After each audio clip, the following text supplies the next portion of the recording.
Voilà. Alors le thème de ce soir, donc pour finir cette assemblée générale, sera donc la maison de Savoie au XVIIe siècle.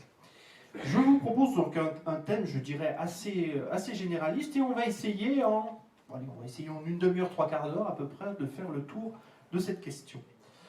Cette question, pour un siècle qui est un peu méconnu, hein, XVIIe siècle en Savoie, il n'y a, à vrai dire, pas beaucoup de publications, et pourtant, de mon point de vue, c'est vraiment un siècle qui est passionnant. C'est ce que je vais essayer de vous faire partager ce soir, voir ce qu'il y a vraiment d'intéressant dans ce XVIIe siècle savoyard. Et le thème un petit peu récurrent, ça va être de vous parler déjà d'une part la dynastie, il va falloir commencer par ça, essayer de vous présenter un petit peu la maison de Savoie, hein, quelles sont les différentes branches qui la composent brièvement. Donc savoir qui constitue la maison de Savoie, c'est la première question quand on veut aborder ce thème-là. Et également essayer de cerner quelles sont les différentes bornes chronologiques. Et il me semble que pour le XVIIe siècle en Savoie, on ne peut pas retenir les mêmes bornes chronologiques que pour le Royaume de France. Pour le Royaume de France, on aurait sans doute retenu 1610, la mort d'Henri IV, à 1715, la mort de Louis XIV, ou à la limite 1589, l'avènement d'Henri IV jusqu'en 1715. Mais pour la Savoie, à mon avis, il faut plutôt retenir donc 1601, le traité de Lyon, et 1713, le traité d'Utrecht. Voilà. Donc, c'est les deux bornes chronologiques que je vous propose pour la Savoie au XVIIe siècle. Et vous savez que l'histoire est absolument indissociable de la géographie, bien sûr, et donc on va commencer par une petite carte qui vous propose un état de l'Europe au tout début du XVIIe siècle. Et donc, sur cette carte, il y a deux choses qui doivent vous frapper. Ce sont tout d'abord les deux blocs que l'on peut apercevoir dans l'ensemble géopolitique de l'Europe de cette époque. Deux blocs qui sont constitués par, d'une part, le Royaume de France et d'autre part, les possessions des Habsbourg. Possessions des Habsbourg qu'on peut répartir en deux groupes.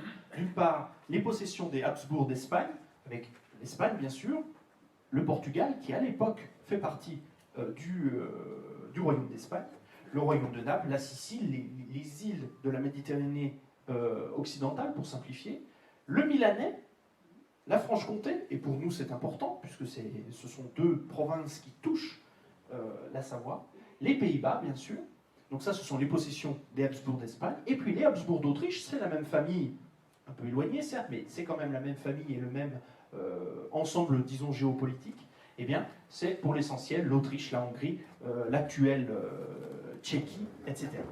Voilà, donc deux blocs qui s'affrontent en Europe depuis longtemps, hein, depuis, disons, au moins le début du XVIe siècle, on a une rivalité entre la maison de France et la maison des Habsbourg. Donc ça, c'est le premier point. Et le deuxième point, c'est que nos États de Savoie, eh bien, c'est ce petit État qui est là et qui est coincé littéralement entre ces deux superpuissances. On pourrait dire que, pour prendre une comparaison avec le XXe siècle, les Habsbourg et le Royaume de France, c'est un petit peu comme les États-Unis et l'URSS qui se sont donc affrontés, on peut dire, dans le cadre de la guerre froide, par exemple. Et bien là, c'est un petit peu la même chose pour les États de Savoie qui sont coincés entre le Royaume de France qui affronte les Habsbourg d'Espagne et d'Autriche. Et donc, les États de Savoie ont le Milanais et la Franche-Comté qui sont des possessions espagnoles comme voisins, et ont également le Royaume de France par, disons, la Bresse, le Lyonnais, le Dauphiné, etc. Donc c'est un point très important à retenir pour toute l'histoire du XVIIe siècle, parce que d'une part, elle va en quelque sorte guider tous les conflits qui vont marquer le XVIIe siècle, et puis d'autre part, cela montre aussi la place des États de Savoie au sein de l'Europe, coincés entre les deux superpuissances, mais coincés à un emplacement stratégique sur les Alpes. Et on n'oublie pas que depuis le Moyen-Âge, les comtes de Savoie puis ducs de Savoie sont les portiers des Alpes, et ce sont eux qui détiennent en quelque sorte les clés de l'Italie. Donc quand le roi de France veut intervenir en Italie, il est obligé de passer par les États de Savoie. Et c'est cette position stratégique qui va être un des guides de la politique générale des ducs de Savoie au XVIIe siècle. Et c'est aussi ce qui va faire en partie le malheur de la Savoie. Voilà, alors on fait un focus à présent sur les États de Savoie avec cette carte bien connue de Frédéric Meyer qui vous montre un petit peu l'état des États, c'est le cas de le dire, au XVIe, XVIIIe siècle.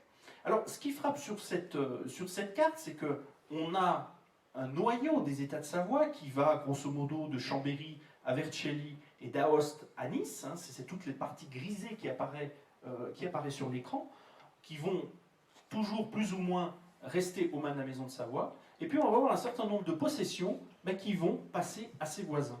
Et ce qui est très net, en définitive, c'est que les territoires qui vont se trouver à l'ouest vont assez vite tomber aux mains du Royaume de France, alors que les parties qui se trouvent à l'est, essentiellement en milanais, aux mains des Espagnols, vont eux être acquis par la Maison de Savoie. Donc il va y avoir un décalage des États de Savoie, un décalage, on pourrait dire, du centre névralgique des États de Savoie vers l'est, vers l'Italie. Et c'est ça aussi une des constantes des États de Savoie. Ils vont parvenir à se maintenir tout au long du siècle, non sans difficulté, et non sans déplacer un peu leur centre de gravité. Voilà. Donc cette carte peut en rendre compte, et je vais vous expliquer maintenant un petit peu plus en détail le pourquoi et le comment. Donc voilà, en introduction, c'est toujours bien d'avoir des repères géographiques, et voilà le plan que je vous propose pour cette conférence. À mon avis, il faut commencer par une présentation très générale de la dynastie, bien replacer après les lieux, replacer les hommes, replacer la dynastie. Et puis on évoquera 3 temps qui, à mon avis, ponctuent le XVIIe siècle. D'une part, la fin du règne de Charles-Emmanuel Ier jusqu'en 1630, puis une période qu'on pourrait appeler le temps des régences de 1630 à 1684, et enfin le règne personnel de Victor Amédée II qui finira en 1713. On verra pourquoi et comment. Donc abordons très rapidement, ce sera très rapide avec une présentation assez succincte. Donc la dynastie de la Maison de Savoie au XVIIe siècle. Alors évidemment, une dynastie, on ne peut pas l'envisager à un siècle donné sans regarder un petit peu auparavant. Et pour la Maison de Savoie, je crois qu'il faut remonter jusqu'au duc Philippe II, qui a régné de 1497 à 1498, un règne d'1 an seulement, mais c'était un personnage haut en couleur et qui a laissé au moins 3 enfants, 2 fils légitimes, Philippe et le duc Charles III, et puis également un fils illégitime, René, qui va fonder la branche de Villars et de Tende.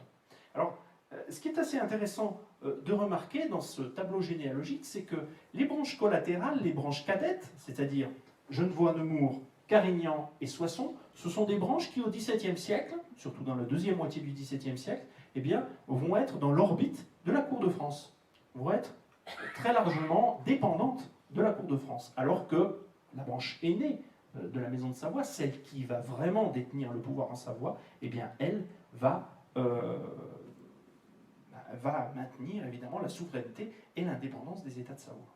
Alors, je ne vais pas insister sur les Genevois-Nemours, je vous renvoie bien sûr à nos mémoires et documents de l'année 2006, pour la description de cette dynastie, donc l'apanage de Genevois et de Faucigny, donné à Philippe en 1514, dure jusqu'en 1659, date du décès de son arrière-petit-fils, Henri II, qui décède sans enfant mâle, et donc en 1659, l'apanage de Genevois et de Faucigny fait retour à la couronne ducale de Savoie. Je ne vais pas insister non plus sur la branche de Villars et de Tende, puisque en définitive, ce sont des Savoies qui vont s'installer très vite à la cour de France, et ils vont détenir un certain nombre de charges dans cette cour, et elle s'éteindra au tout début du XVIIIe siècle. On va parler un petit peu plus des 3 enfants de Charles-Emmanuel Ier, puisqu'ils vont nous intéresser ce soir. Il va y avoir Victor Amédée Ier, bien sûr, qui règne entre 1630 et 1637, mais il va y avoir aussi ses 2 frères. Maurice, qui va être cardinal, qui sera d'ailleurs un des rares membres de la Maison de Savoie à être cardinal, et qui, vers la fin de sa vie, va d'ailleurs épouser sa nièce. Il va abandonner la charge de cardinal pour épouser sa nièce. C'est une union qui, d'ailleurs, ne donnera pas d'enfant. Mais c'est un personnage clé, un personnage très important dans l'histoire de la dynastie de Savoie au XVIIe siècle. On verra ça tout à l'heure. Et puis l'autre personnage important, qui est bien méconnu et qui mériterait je pense, à lui tout seul une conférence, c'est Thomas, prince de Carignan, donc un des fils cadets de Charles-Emmanuel Ier, qui va être prince de Carignan et qui est quand même le grand-père du prince Eugène, donc un grand prince, un grand militaire et un grand mécène issu de la maison de Savoie, donc de la branche de Soissons, et qui est aussi, donc Thomas, qui est aussi l'illustre grand-père, l'illustre aïeul de la branche de Savoie-Carignan, qui donnera le roi Charles Albert au XIXe siècle, successeur de Charles Félix, et ce sont en définitive les descendants, non pas de Victor Amédée II et de ses successeurs, mais les descendants de Thomas, qui régneront sur l'Italie à partir de 1861. Ça, c'est un point qu'il faut bien avoir aussi à l'esprit. Donc, vous voyez, les branches cadettes, je vais faire très simple, je simplifie à l'extrême, les branches cadettes de la maison de Savoie au XVIIe siècle vont être plutôt au service de la France. Le cas du prince Eugène est un petit peu particulier, parce que lui, ce sera l'adversaire de la France, mais voilà, ça nous montre quand même l'importance et l'influence française au XVIIe siècle, alors que la branche aînée, à laquelle on va vraiment s'intéresser maintenant, va maintenir l'indépendance des États de Savoie. Mais il n'était peut-être pas inutile de redonner un petit tableau généalogique pour bien avoir ça à l'esprit. Alors commençons donc par la première période, et donc le règne de Charles-Emmanuel Ier. Alors, Charles-Emmanuel Ier monte sur le trône en 1580. C'est un prince assez jeune, et il va régner pendant 50 ans, donc jusqu'en 1630. C'est un des plus longs règnes de l'histoire de Savoie.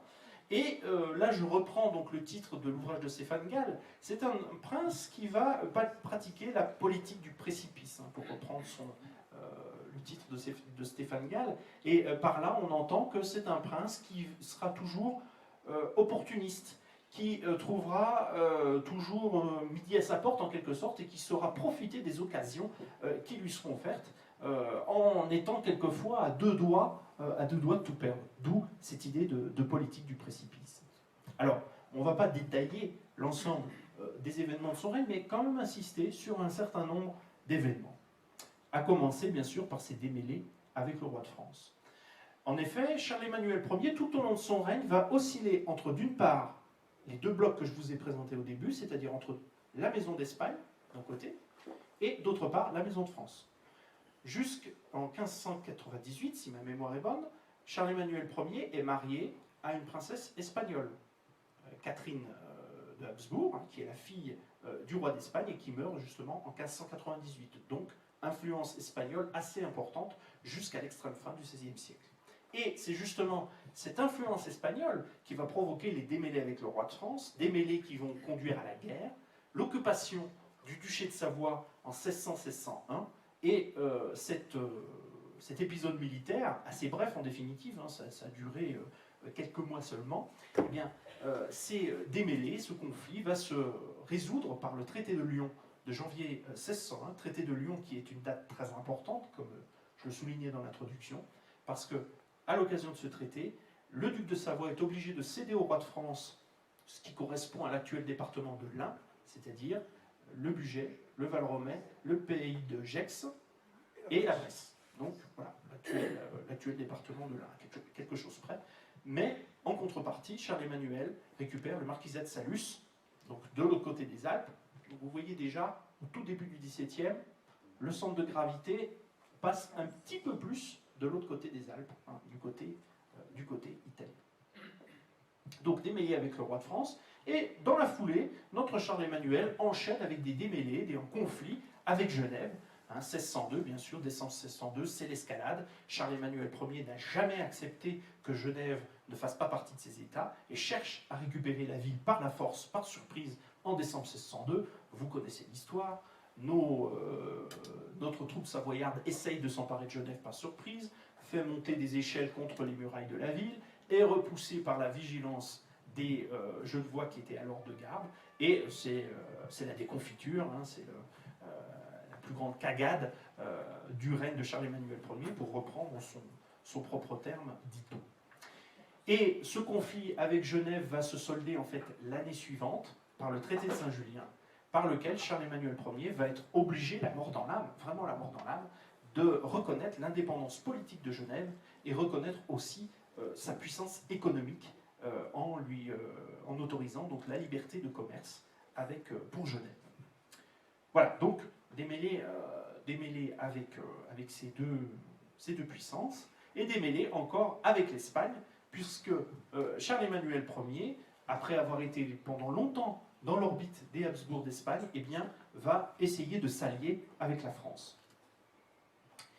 Alors, dans cette perspective, et aussi dans la perspective de ce que je viens de vous exposer avec Genève, le but pour Charles-Emmanuel Ier, c'était de récupérer une ville importante, donc c'était important au point de vue politique, mais c'était aussi et surtout très important au point de vue religieux, parce qu'il s'agissait pour Charles-Emmanuel Ier de rétablir aussi le catholicisme à Genève. Ça a échoué malheureusement, mais par contre, Charles-Emmanuel Ier arrivera à rétablir le catholicisme, à le faire rétablir en Chablais et dans les bailliages, puisqu'on connaît là, ici, l'œuvre de saint François de Sales et surtout des missionnaires qui ont aidé saint François de Sales pour convertir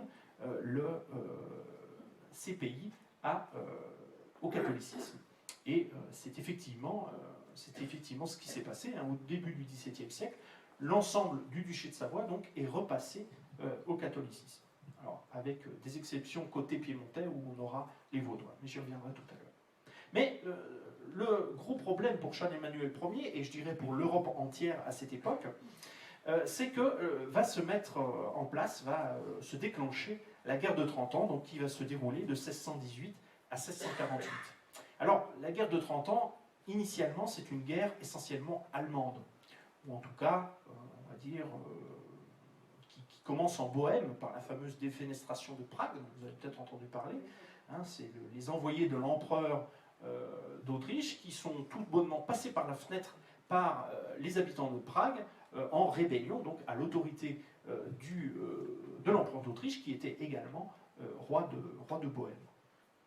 Donc c'est cet événement qui va déclencher la guerre de 30 ans et qui va être... La guerre de 30 ans, c'est en définitive une guerre politique, bien sûr, mais c'est aussi une guerre religieuse, puisque là, les protestants et les catholiques en Allemagne vont s'affronter et de manière passablement sanglante. Les Suédois vont se mêler de l'affaire, bien sûr, et évidemment, ce conflit va en quelque sorte se propager, et se propager notamment en Italie, où là, on va voir s'affronter les deux puissances que j'ai évoquées en début, donc encore une fois, la France face aux Habsbourg d'Espagne et d'Autriche. Et donc, dans ce cadre général de la guerre de 30 ans, donc qui ensanglante l'Europe pendant cette période, eh bien, Charles-Emmanuel Ier va entreprendre un certain nombre d'opérations, dont ce qu'on a appelé les guerres de Montferrat.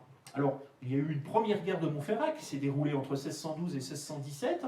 Le dernier duc de Montferrat décède en 1612 et Charles-Emmanuel Ier prétend à la succession de ce souverain. Donc Montferrat, c'est une petite principauté coincée entre le Milanais, le duché de Savoie, et donc évidemment Charles-Emmanuel Ier veut s'en emparer. Il a un compétiteur qui est soutenu par l'Espagne, et Charles-Emmanuel Ier, lui, va s'octroyer l'aide de la France. Donc, voici Charles-Emmanuel Ier, allié de la France. Malheureusement, les opérations ne vont pas être bénéfiques pour Charles-Emmanuel Ier, puisque quand on arrive à la fin de la guerre, je ne vais pas vous raconter l'ensemble des opérations, ce serait un peu fastidieux, mais quand on arrive à la fin de la guerre, eh bien, en définitive, le traité de paix qui est signé aboutit à un statu quo, ce qui fait que Charles-Emmanuel Ier n'a rien gagné dans l'opération, si ce n'est des opérations militaires qui lui auront coûté plus qu'elles ne lui auront rapporté, bien sûr. Voilà, donc ça c'est la première guerre de Montferrat. La deuxième guerre de Montferrat va débuter à la fin des années 1620, quand donc le nouveau duc de Mantoue, qui a été placé sur le trône justement à la suite de cette première guerre de Montferrat, va décéder. Il n'a pas d'héritier et il y a une crise donc pour la succession au trône du duché de Mantoue. Et donc là, cette fois-ci, Charles-Emmanuel se range du côté de l'Espagne. Donc vous voyez, c'est vraiment, on a l'impression en tout cas que le duc est une girouette et va là où le vent lui sera le plus favorable. Mais évidemment, se ranger du côté de l'Espagne, c'est s'attirer les foudres de la France, de Louis XIII, qui donc rompt avec le duc et occupe le duché donc en 1630-1631. 1630-1631, c'est une période calamiteuse pour le duché, parce que non seulement il y a cette occupation française qui amène des troupes, qui amène bien des désordres, et en plus, à cette même période, une terrible peste sévit dans nos régions. Peste qui, dit-on, en Maurienne, aurait dévasté près d'un tiers de la population. Donc, vous imaginez, c'est autre chose que le coronavirus, bien sûr, et donc une épidémie qui fait des ravages, et c'est sans doute même plus cette épidémie que la guerre elle-même qui a provoqué des ravages et a ruiné la Savoie en 1630. Et Charles-Emmanuel Ier décède dans ces entrefaites en juillet 1630. Il décède alors qu'il est en pleine opération. Il essaye de reconquérir sa place et de faire pièce aux Français et aux Espagnols qui le menacent des deux côtés. Voilà, il décède en 1630, mais cette mort va en quelque sorte peut-être hâter un peu l'issue du conflit, puisque là, c'est... alors oui, avant de passer à la suite et à la deuxième partie de mon propos, je vous propose ici deux gravures très connues de Jacques Callot, qui est très représentatif de cette époque, justement. Il s'agit des malheurs de la guerre. Jacques Callot donc, est un graveur lorrain qui a sans doute été témoin d'un certain nombre d'atrocités dues justement à cette fameuse guerre de 30 ans, qui a notamment ravagé précisément la Lorraine. Et donc il nous a laissé de splendides gravures qui retracent un petit peu les méfaits, les pillages commis par les soldats des diverses parties en présence. Donc là on voit le pillage d'une ferme. On voit ici aussi le pillage carrément d'un village où on voit les soldats donc, qui rentrent dans les maisons, qui les mettent à sac et qui y mettent le feu, qui tuent, qui volent, etc., etc. Donc des gravures assez représentatives d'un certain nombre d'événements, et on pourrait malheureusement sans doute appliquer ces gravures également à la situation de la Savoie donc en 1630-1631.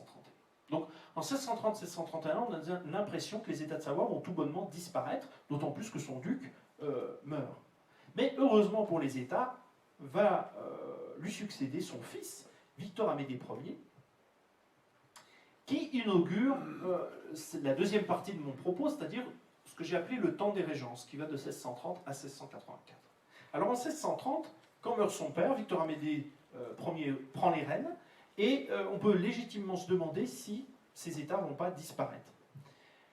Victor-Amédée Ier va avoir la sagesse de faire la paix avec la France dès 1631, ce qui va lui permettre de récupérer ses États, enfin de récupérer en tout cas Savoie et Nice, puisqu'il était encore à peu près maître du Piémont. Et Victor-Amédée Ier va donc régner entre 1630 et 1637.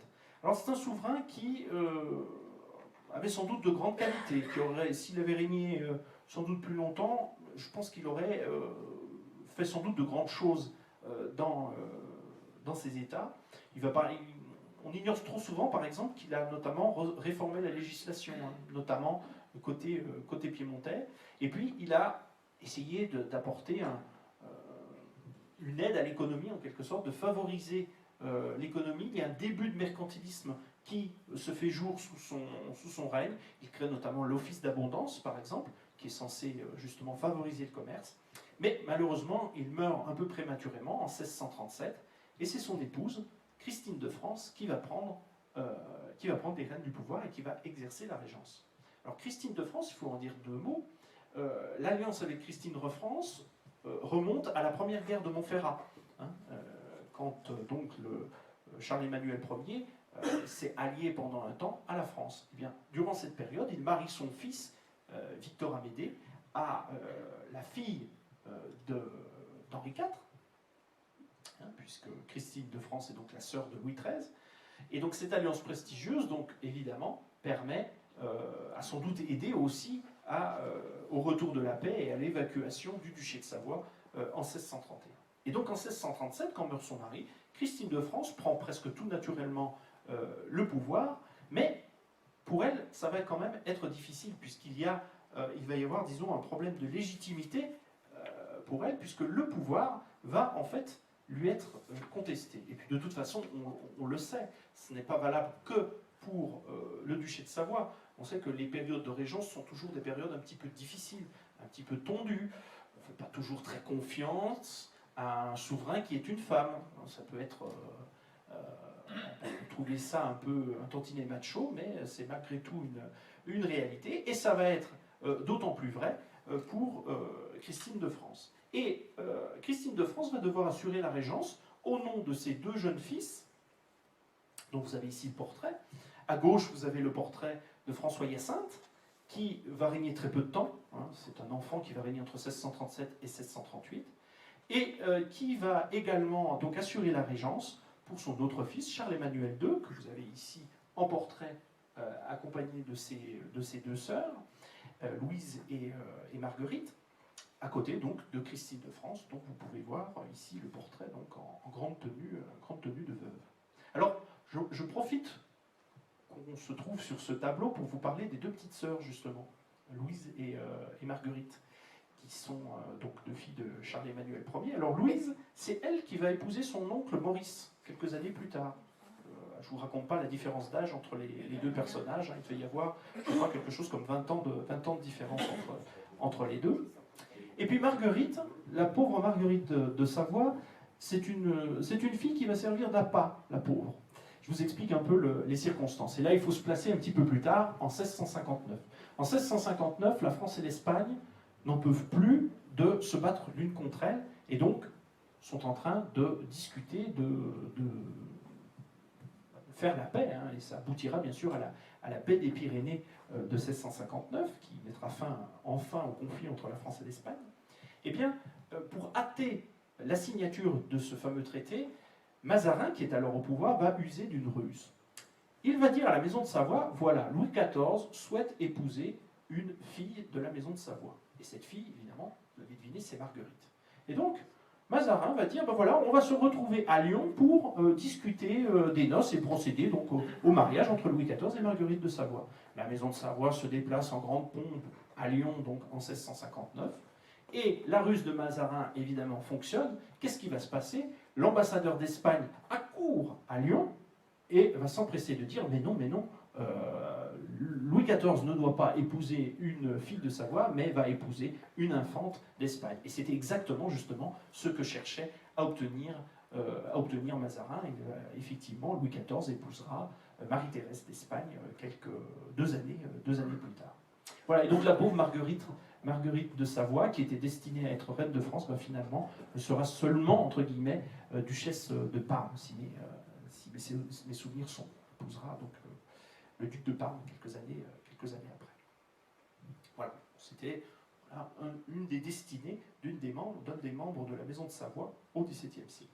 Mais revenons donc à la régence de notre Christine de Savoie. Eh bien, en fait, Christine de Savoie va être tellement contestée qu'il va y avoir guerre civile.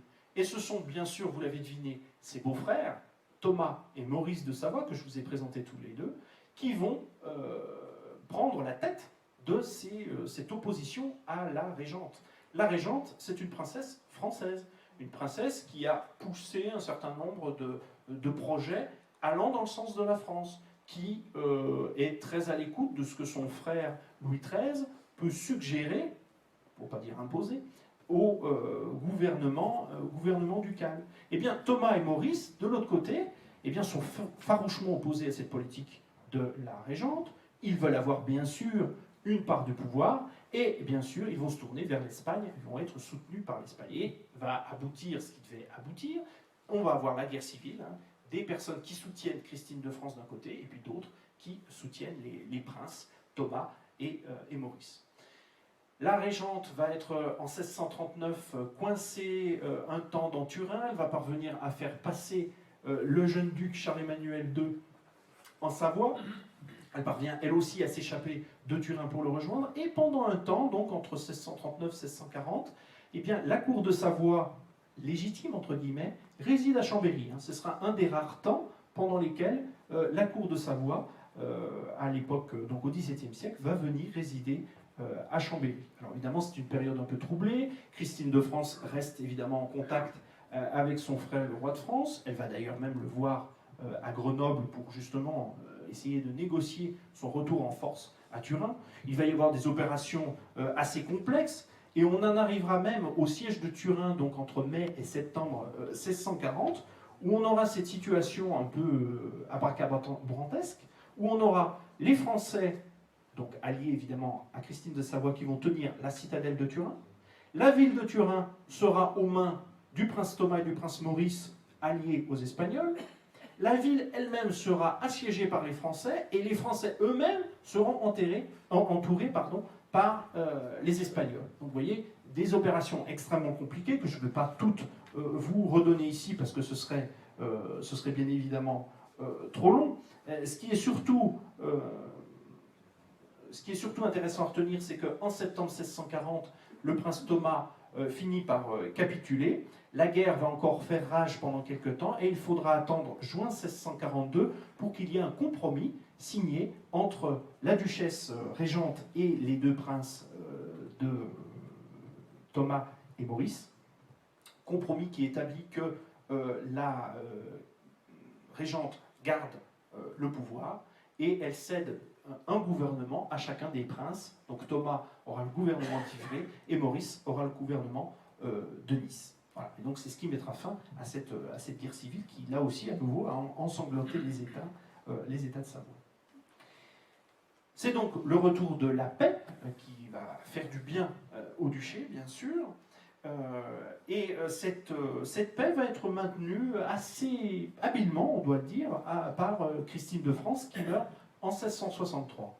Théoriquement, en 1648, Charles-Emmanuel II, étant devenu majeur, aurait pu prendre le pouvoir. Mais de fait, sa mère va tout bonnement le garder jusqu'à sa mort, donc survenue en 1663.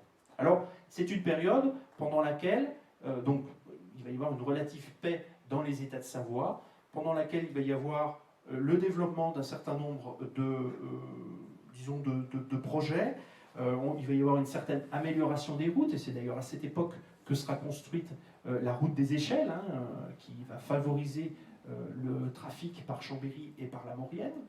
Il va y avoir également donc, une politique mercantiliste qui va être mise en place par les ducs de Savoie, donc qui va apporter, disons, au moins un temps de répit. Et puis, autre date très importante pour la dynastie, 1659, comme je vous l'ai dit tout à l'heure, c'est la date à laquelle le dernier duc de Genevois et de Nemours décède, et donc le Genevois, le Faucigny, le Beaufort font retour à la couronne ducale de Savoie à cette époque. Et donc, notre Christine de Savoie, Christine de France, chrétienne de France, elle a eu plusieurs noms, désignée sur plusieurs noms, meurt donc en 1663.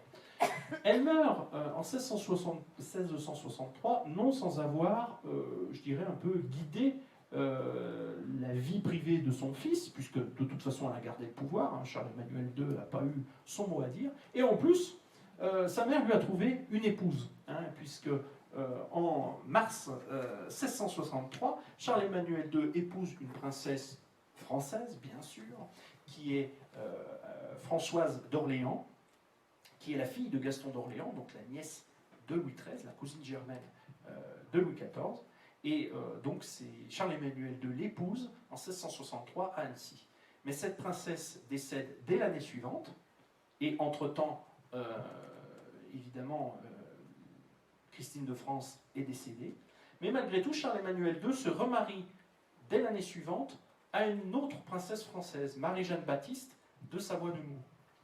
Marie-Jeanne Baptiste de Savoie-Nemours, c'est la fille d'un des derniers ducs de Genevois, pas la fille d'Henri II, mais la fille de Charles-Amédée, qui est une princesse toute française. Elle a été élevée à la cour de France, c'est une grande aristocrate française, elle a des territoires et des revenus qui sont pour l'essentiel en France, et bien évidemment, à travers son épouse, c'est l'influence française qui se fait connaître à la cour de Turin.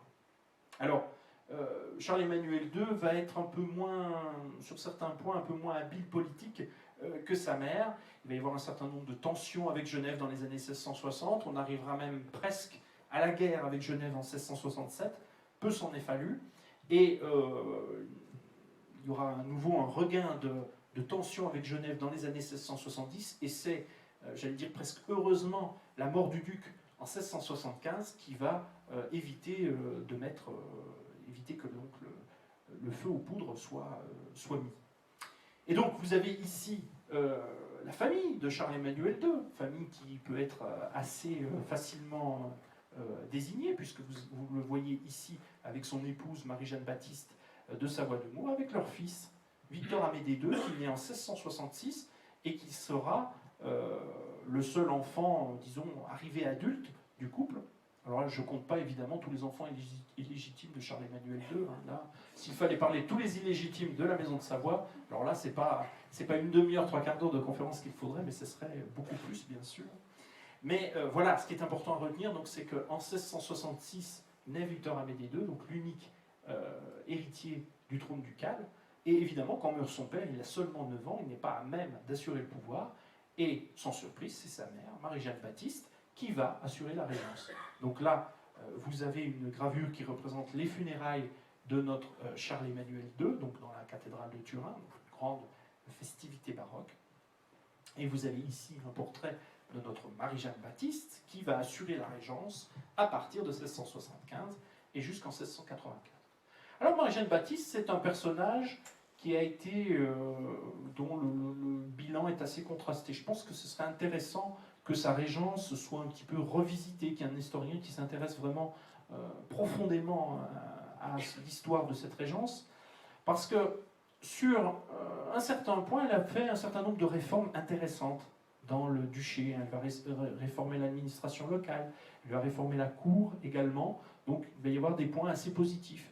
Puis d'un autre côté, le caractère de cette femme était assez difficile à bien cerner, et elle était un peu, sur certains aspects, inconstante, elle avait des amours aussi assez difficiles à suivre, disons.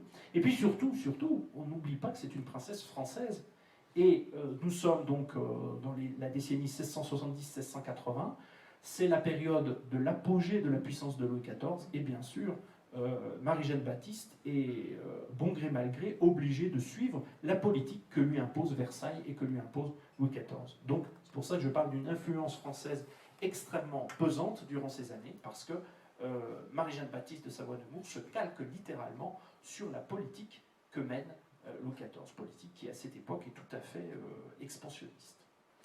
Et en définitive, Marie-Jeanne Baptiste, après une petite dizaine d'années de régence, va devoir quitter le pouvoir, puisque son fils, Victor Amédée II, en février 1684, il a 18 ans à l'époque, il fait sa crise d'ado, en quelque sorte, si vous me permettez le mot, et c'est même bien plus que ça, puisqu'il fait carrément un coup d'État, et il dit, je vous le dis de manière triviale, mais il dit « Maman, vous êtes bien gentille, mais maintenant, vous me laissez le pouvoir ». Et effectivement, Victor Amédée II fait un coup d'État, et prend le pouvoir, relègue sa mère à, disons, un rôle de simple membre de la cour, et il prend pleinement le pouvoir, donc en 1684. Et c'est là la grande différence avec ce qui s'était passé quelques années auparavant, hein, c'est-à-dire que à sa majorité, Charles-Emmanuel II a complètement laissé le pouvoir à sa mère.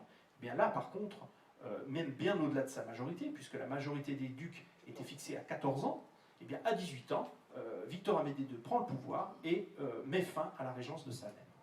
Et sa mère qui, malgré tout, va rester à la cour de Turin très longtemps, puisqu'elle décédera, j'ai fait une erreur ici, non pas en 1728, mais en 1724. Donc, vous voyez, elle va rester encore pendant longtemps à la cour, sans toutefois avoir un rôle politique vraiment important, sous le règne donc personnel de son fils Victor Amédée II. Et c'est ce qui me permet justement d'aborder la troisième partie de ma conférence, le siècle de Victor Amédée II. Alors évidemment, ça n'a pas duré un siècle complet, mais c'est quand même une période très chargée qui justifie bien cette appellation. Et donc, siècle qui commence par des événements assez importants et qui va notamment s'illustrer par la lutte contre Louis XIV. Alors pour comprendre effectivement cette période, il faut voir que dans les années 1680, Louis XIV, sans même prendre les armes, cherche à annexer tout ce qu'il peut, notamment sur ses frontières de l'Est. Et c'est une politique qui irrite profondément les autres puissances européennes qui, en 1686, fondent la Ligue d'Augsbourg, qui réunit la plupart des souverains européens, à laquelle participe notre Victor Amédée II. Et puis, l'autre événement considérable dans les années 1680, c'est la révocation de l'édit de Nantes, 1685, qui va provoquer l'exode d'un grand nombre de protestants français vers d'autres pays, et puis qui surtout va avoir des répercussions dans les États de Savoie. Parce que les États de Savoie étant encore sous la coupe, on peut dire, de Louis XIV à cette époque, Victor Amédée II va être contraint d'adopter la même ligne politique et de faire en quelque sorte une révocation de l'édit de Nantes des États de Savoie, et va devoir notamment persécuter les Vaudois. Je vous rappelle que les Vaudois, ce sont ces communautés protestantes qui existent dans les hautes vallées du Piémont et qui, depuis au moins le XVIe siècle, eh bien, avaient leur propre vie et étaient des protestants au beau milieu des États de Savoie. Donc, bon gré mal gré, Victor Amédée II est obligé de persécuter les Vaudois dans cette deuxième partie des années 1680. C'est une politique qu'il fait, je pense, en partie à contre-cœur. D'un côté, c'est un prince catholique, donc il est, je dirais, de son devoir de persécuter les protestants, mais d'un autre côté, il rechigne à persécuter ces sujets qui payent l'impôt et en définitive ne causent pas de troubles majeurs dans ces États. Et donc, on va en arriver inévitablement à la rupture. Victor Amédée II en a assez, on a vu qu'il en avait assez de sa mère, il va en avoir assez aussi de la tutelle de Louis XIV. Et en 1690, c'est la guerre. Victor Amédée II donc, se déclare officiellement membre de la Ligue d'Augsbourg. Et évidemment, vous vous doutez qu'il n'a pas les moyens de résister à l'armée française. Et le duché de Savoie est envahi en quelques semaines par les troupes françaises, donc qui s'en emparent et qui vont donc garder le duché entre 1690 et 1696. En 1696, et même déjà avant, Victor Amédée II avait déjà repris contact avec Louis XIV et avait essayé de négocier la paix. Il y parvient d'ailleurs, puisque donc il va signer le traité de Turin en 1696, qui lui permet de récupérer Nice et la Savoie, et qui va lui permettre également de récupérer Pignerol, qui était occupé par les Français depuis le règne de Louis XIII. Donc, une occupation qui va quand même se solder par des accroissements territoriaux. Alors, c'est un conflit qui va notamment être marqué par le siège de Montmélian. Montmélian, c'est la grande place forte des États de Savoie. Montmélian, ça a été aussi, c'était au Moyen-Âge, ne l'oublions pas, là, en quelque sorte la capitale des comtes de Savoie jusqu'au XIIIe siècle. Et donc, à l'époque moderne, c'est la meilleure place forte des États de Savoie, qui est située donc sur un éperon rocheux. Alors ici, évidemment, la vue est très symbolique. Évidemment, vous connaissez sans doute le site, ce n'est pas aussi escarpé et aussi, disons, ce n'est pas un tel piton qu'on peut le voir ici. Il faut se replacer, évidemment, dans le contexte, je dirais, de l'époque. Mais voilà, ça demeure un des épisodes marquants de cette période, ce siège de Montmélian avec le bombardement de la citadelle. Autre gravure intéressante pour l'époque, c'est ce portrait là aussi de la maison, de la famille ducale de Savoie, et là on se situe, disons, en 1697 pour simplifier, où on voit donc à gauche le duc, Victor Amédée II, son épouse sur sa gauche, à leur pied leur fille, Marie-Adélaïde, et le personnage qui se trouve à droite est la mère de Victor Amédée II, donc notre fameuse Marie-Jeanne Baptiste. Vous voyez, elle apparaît quand même dans les photos de famille, donc elle n'est pas complètement exclue de la cour, même si les rapports avec son fils étaient extrêmement difficiles. C'était une mère très peu aimante, très très distante, et son fils lui a bien rendu d'ailleurs, puisque les deux se détestaient cordialement. Là aussi, c'est un cas psychologique assez intéressant à analyser. Mais bref, je ne vais pas faire de la psychanalyse, on n'est pas là pour ça. Non, le détail sur lequel je voudrais m'arrêter, c'est cette jeune fille, c'est Marie-Adélaïde de Savoie, qui va épouser le personnage qu'on trouve tout en haut de la gravure, le duc de Bourgogne. Le duc de Bourgogne, c'est le fils du dauphin, qui lui-même est le fils de Louis XIV, donc le duc de Bourgogne, c'est le petit-fils de Louis XIV, et ce couple, duc de Bourgogne et Marie-Adélaïde de Savoie, vont être les parents du futur Louis XV. Ça, c'est un point qu'on n'a pas toujours à l'esprit. La maman de Louis XV était une princesse savoyarde. Et donc, Marie-Adélaïde va, en 1697, faire en quelque sorte l'objet du traité qui est signé entre la France et les États de Savoie, puisque une des clauses du traité prévoit justement le mariage de la fille du duc avec le duc de Bourgogne. Et c'est un point extrêmement important à l'époque, parce qu'à l'époque, Victor Amédée II n'a pas encore de fils. Donc vous imaginez très bien ce qui pouvait arriver. Si Victor Amédée II était décédé, disons, quelques semaines après le mariage de sa fille avec le duc de Bourgogne, eh bien le duc de Bourgogne devenait sans doute lui-même le duc de Savoie. C'est pas comme ça que ça va se passer, parce qu'en réalité, Victor Amédée II va vivre, et encore longtemps, et surtout, il va avoir deux fils, un premier fils donc né en 1699, qui va mourir avant son père, et un autre fils qui sera le futur Charles-Emmanuel III, qui naît en 1701. Donc voilà, là aussi, vous replacez la dynastie de Savoie dans ce contexte.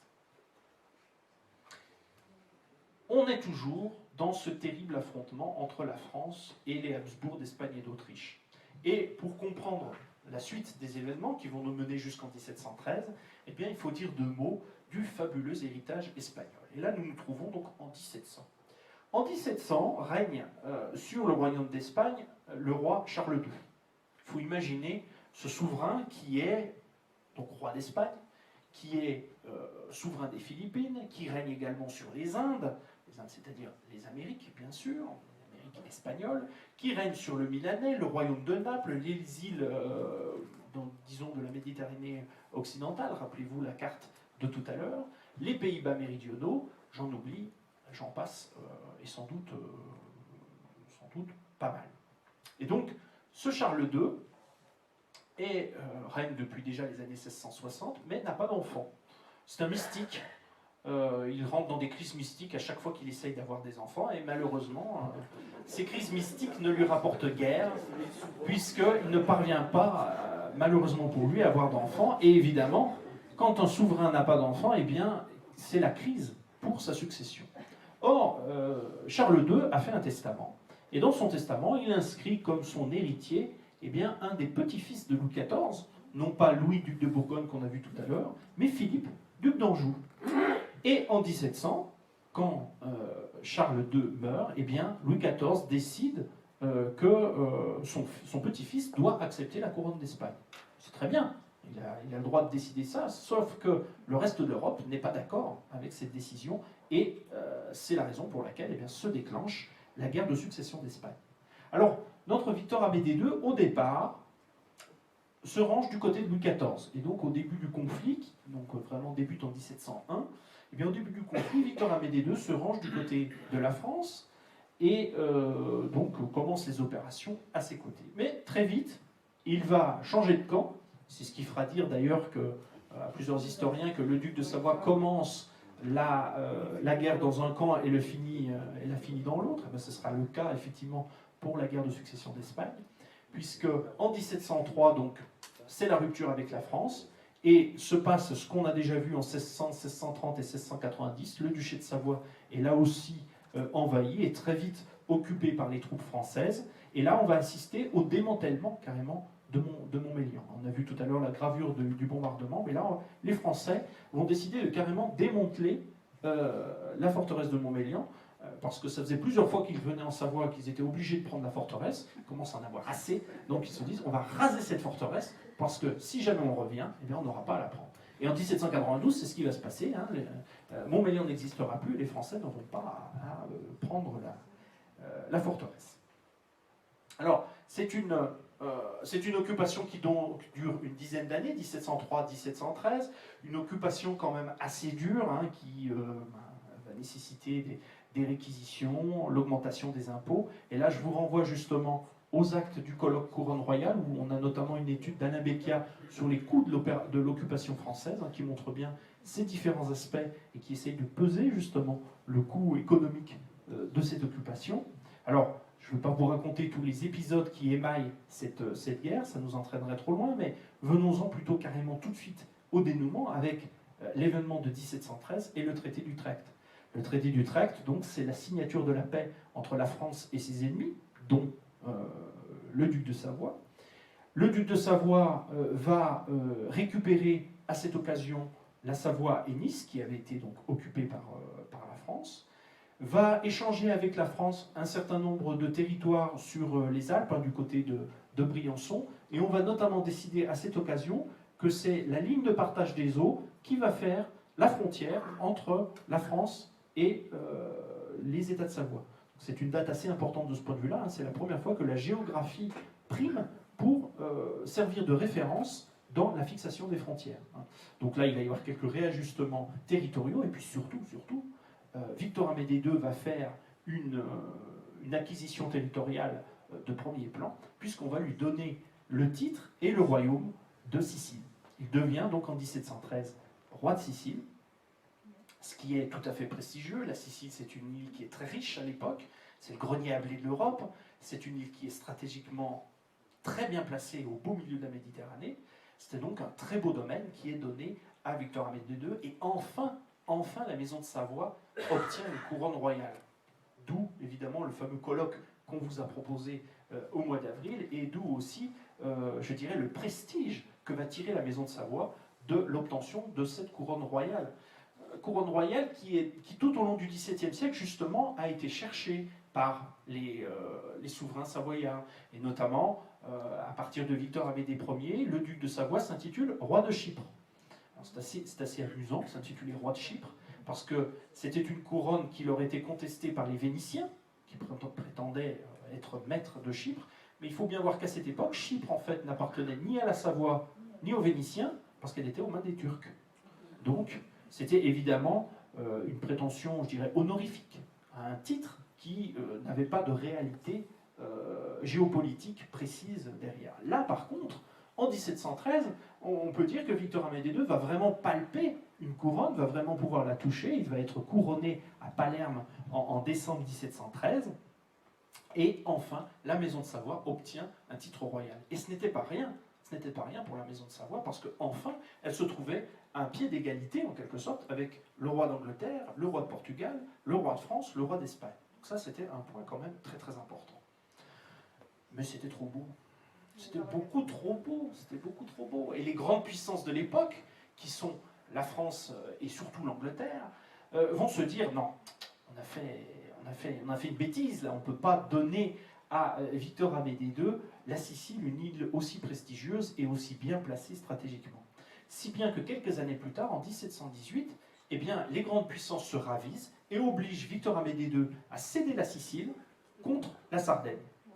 Alors évidemment, la Sardaigne, bon, c'est pas aussi prestigieux que la Sicile. La Sicile, c'est un royaume qui fait rêver en quelque sorte. C'est un royaume qui est riche.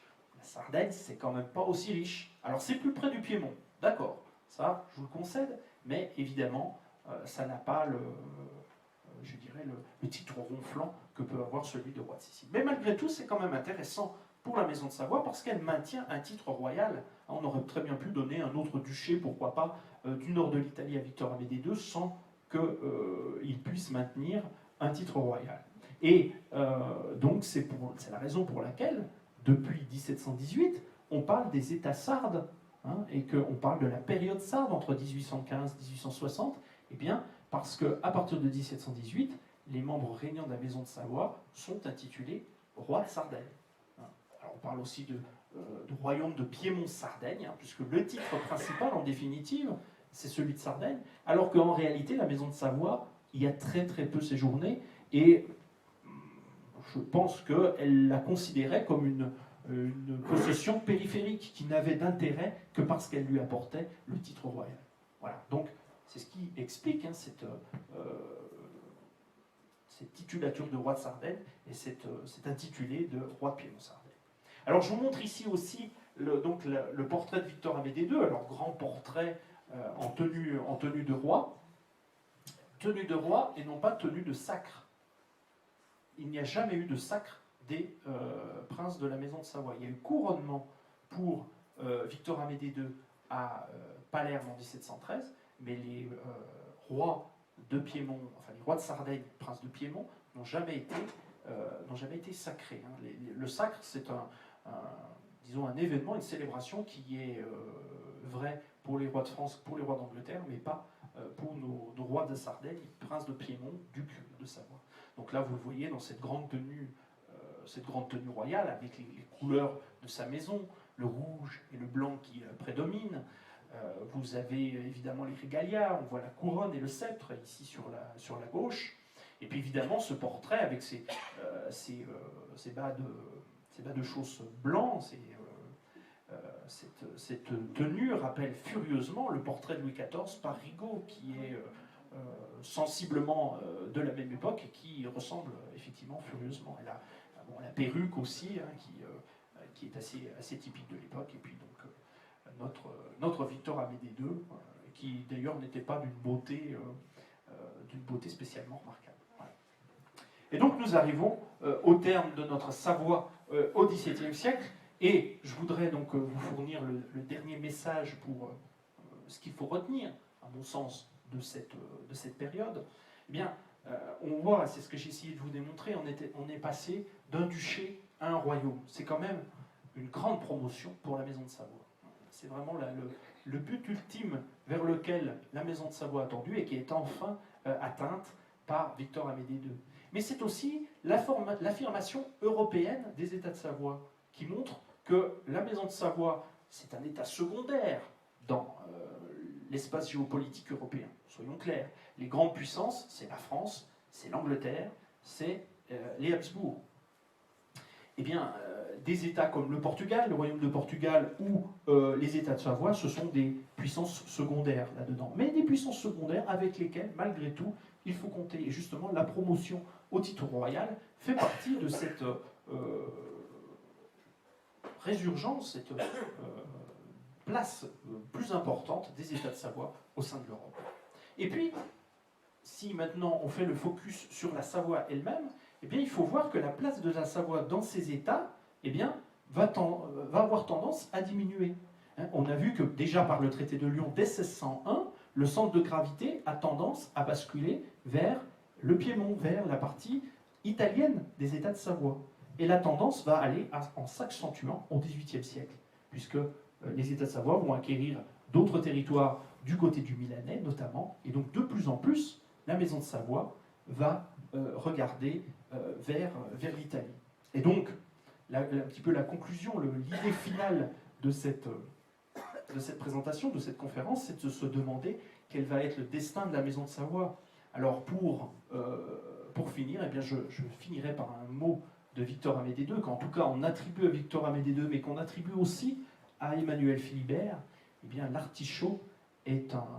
l'Italie est un artichaut qu'il faut manger feuille à feuille. Et de fait, on verra bien que ce sont les successeurs de Victor Amédée II qui vont parvenir en 1861 à devenir roi d'Italie. Je vous remercie de votre attention.